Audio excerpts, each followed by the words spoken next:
Bom, pessoal, aqui é mais uma aula de cálculo estequiométrico, né? Eu já tinha postado essa aula, mas a Joyce olhou lá no canal e disse que eu estava irreconhecível, que estou quase morrendo e que parece que eu estou com sono, então para fazer a aula de uma forma mais animada, né? Então aqui a gente está aqui para desmistificar o cálculo estequiométrico. Então o que a gente vai fazer? A gente vai mostrar aqui como resolver esse exercício de número 1.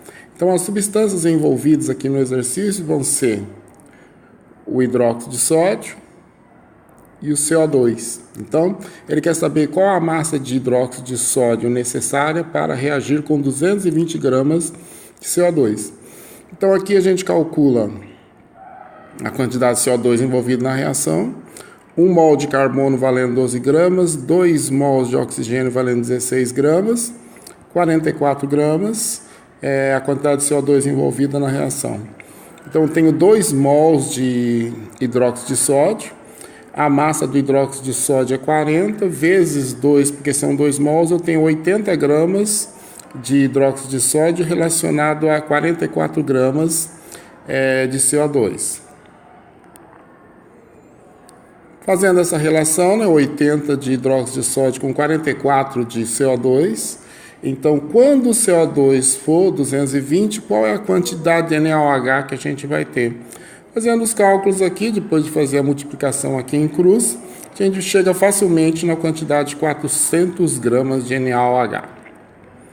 No exercício de número 2, a gente quer determinar a massa de oxigênio, O2, que reage com 640 gramas de SO2, que é o dióxido de enxofre, de acordo com a reação. Então, nós temos 2 mols de SO2, 1 mol de enxofre valendo 32 gramas, 2 mols de oxigênio valendo 16 gramas, 32 mais 32, 64 gramas. Como a gente tem aqui 2 mols, 64 vezes 2, 128 gramas a quantidade de SO2 envolvida na reação. A quantidade de oxigênio é 1 mol, né? O2, então são 2 oxigênios, cada um com 16 gramas, temos aqui 32 gramas a massa de oxigênio envolvida. Então a gente vai fazer a relação. Quando reagem 128 gramas de SO2, a gente vai ter uma quantidade de 32 gramas de gás O2 reagindo. E quando essa quantidade de SO2 for 640, qual vai ser a quantidade de O2? Multiplicando em cruz, a gente facilmente aqui chega nos nossos resultados, a gente vai chegar em 160 gramas do gás O2.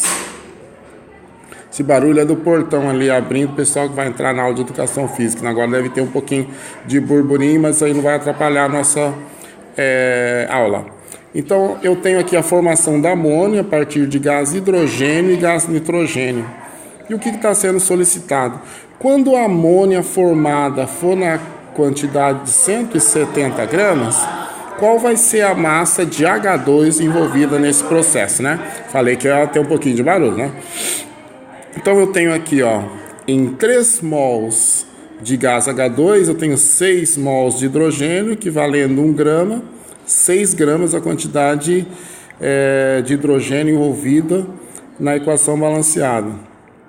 Quando eu tenho a formação de 2 mols de NH3, 1 mol de hidrogênio valendo 14 gramas, 3 mols de hidrogênio valendo 1 grama, 14 com 3, 17, estou trabalhando com 2 mols de amônia, então multiplico por 2, eu tenho a relação aqui, 34 de amônia formada para 6 gramas de hidrogênio consumido. Estabelecendo a relação aqui, 34 gramas de amônia para 6 gramas de hidrogênio.